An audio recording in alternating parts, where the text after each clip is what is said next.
Okay, David, help us with this example. Okay, let's set it up. So you have 2x 2x plus what? star Plus?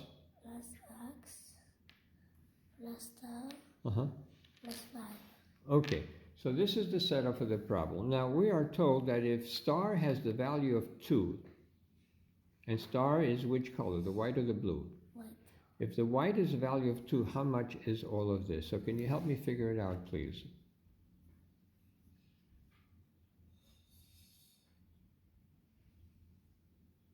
Three. 3. How did you get 3? Because nothing.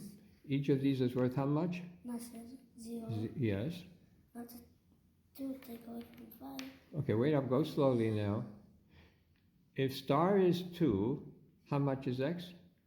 Take away 2. Take away 2, and therefore 5 Take away 2 is 3.